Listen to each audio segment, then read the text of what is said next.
Hello, and welcome to another episode of Burger Town Garage. Last episode, you saw me picking up some struts at the junkyard, and I got them all back here. And I did end up installing my fog light switch. It's not quite the right switch, but you know what? It'll do. It does light up green when I push the button when the lights are on, so that's telling me that as soon as I install some fog lights in this bitch, it's gonna work fine. So I'll be on the lookout. I think I've seen some people put the 7-inch LEDs from Jeep headlights in here with the LED rings around the outside. I might try that. Maybe I could tie it into the low beams or high beams or something. I'll come up with something cool maybe. But anyways, what are my plans today?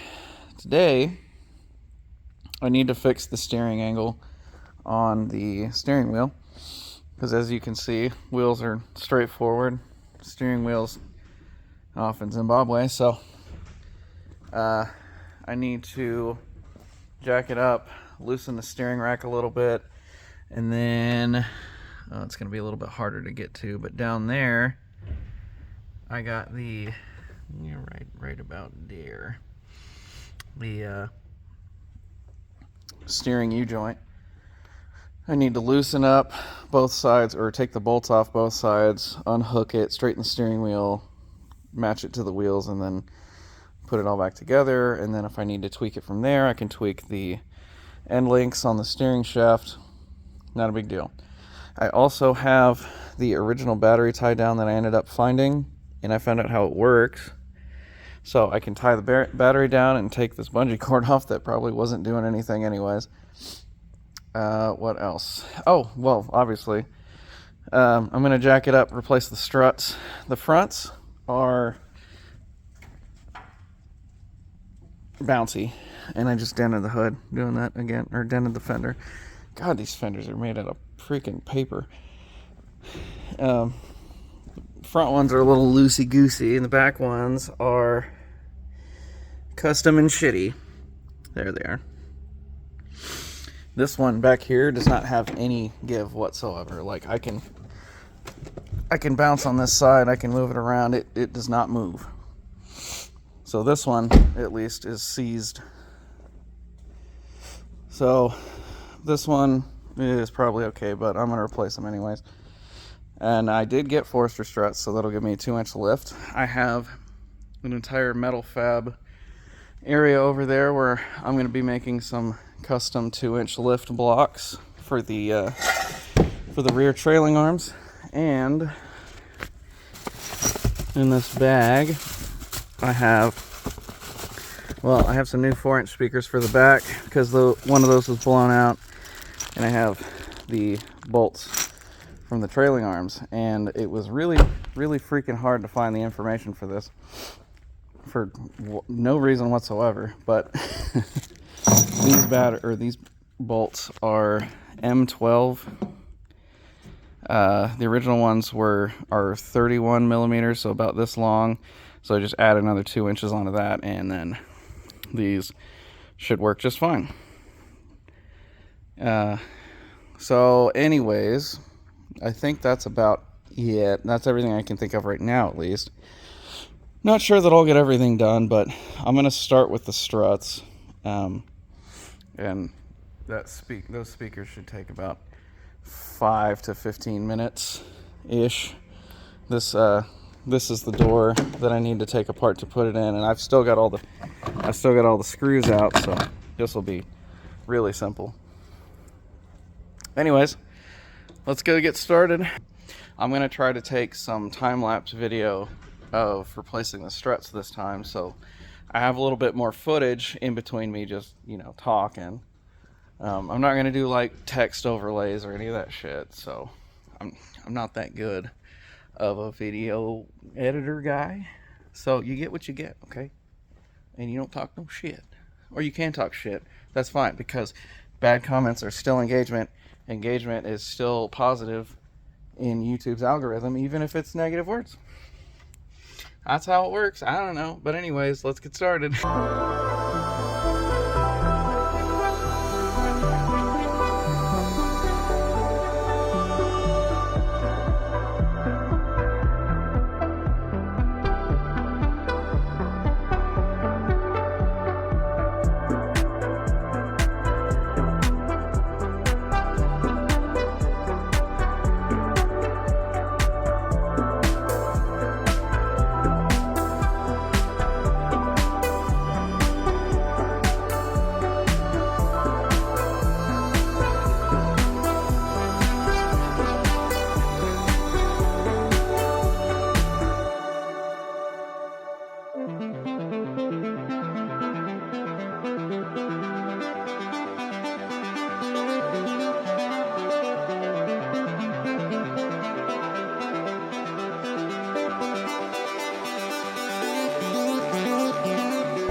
Okay, so an amount of time has passed. I'm not really sure when I got here, not sure when I started working on any of this, but here is the first front strut that I got out. It's not quite sitting on the ground, but you can tell there's a little bit more of a gap there than there used to be. And this ugly piece of crap is what was on the rear. This thing does not move up or down. It stays right there. And that's why the ride was so damn rough on this side and the back. Went ahead and got the new bolts in. I put the correct brake line holder because they were using a bent up piece of metal to hold it, and if you can see right there, the brake line had been rubbing and had rubbed all of the paint off right there. So that's distressing.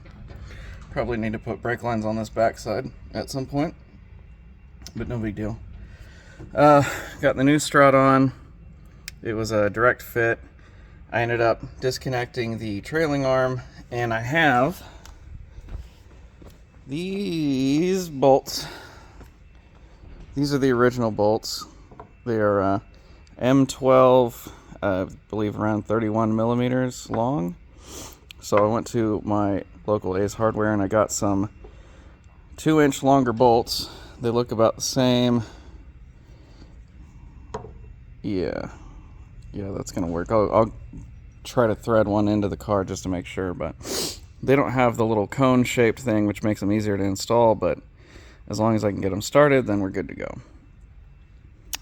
So I'll go ahead and test that out, and then I'm going to fabricate some 2-inch spacers for the trailing arms so we can get that geometry correct and get the tire back on. Do the same thing to the other side. Actually, don't put the tire on. Do the same thing to the other side. Get the sway bar reconnected because I had to disconnect this sway bar and this sway bar to get everything, down where it needed to be. So I may end up needing to get either a different sway bar or different end links to match up with the 2-inch lift difference. That's something I missed on my setup, but no big deal. So I'm gonna go ahead and get started on this and update when I can. The death helicopter. I'm just over here fabricating some, at least temporary spacer blocks for the trailing arms, at least until I can find a decent set. Some scrap 1-inch stock that I had laying around, some aluminum. That's 1.25, so that probably wouldn't work, but this one was 1 inch, so I'll use that for now, and then when I can get some legit blocks, I'll go ahead and slap her in there. Hey, so as you can see, it is dark outside, and I'm getting cleaned up here. I am only going to get the struts done today. A little bit shy of the struts, and I don't even remember what else I planned on doing today, to be honest with you, because the struts kicked my ass so bad. Oh, I know I was going to do the speakers on the back doors, but I don't have the energy, don't have the time. But here is the old strut. This was the back left. This was the front left. Then here we got the front right and the back right. So the back right, doesn't look like it was leaking too much. And it may have been leaking a little bit, but this one was a hell of a lot cleaner than the other one.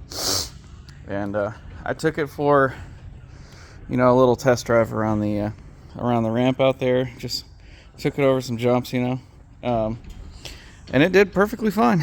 It feels like a car should. We're not gonna say how I did my my trailing arm spacers. I had to get really, really damn creative. Let's just say I found some 1-inch aluminum stock that I had floating around, and I made it work. I mean, I had a lot more than that, but you know, that's all I have left now. So you can you can kind of get the idea. But anyways, here's the lift. This is after driving it. I don't know if it's gonna settle. I don't know how long it was sitting in the. Man, look at that. That looks really awesome, actually. I was afraid the wheel was gonna be off center because of the whole trailing arm thing, but it looks like I nailed it. Both sides are the same. That's good. Oh, also, I'm glad I did this because the rear brake lines were kind of like looped around and on this little bent piece of metal, and one of them on the other side was definitely rubbing against the frame. So at some point I will need to do rear brake lines. And while I'm doing that, I might as well do front brake lines, and then while I'm doing that, I might as well do pads and rotors. And I noticed on the other side, the rear drum was rusty and chipped, falling apart. This drum's probably not far behind it. And if I got the drums apart, I might as well do the shoes. And if I'm doing the shoes, I might as well do the hardware. And you see how it goes. So there will be another day of maintenance. I know I plan to do a hell of a lot more than I got done today, but you're just going to have to believe me that that's about all I could get done in a day by myself, especially because the rear struts were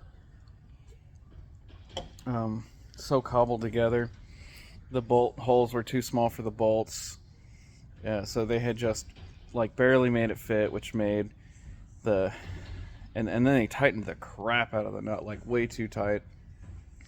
So I was literally, you know, bending wrenches trying to get it loose, but I got it done.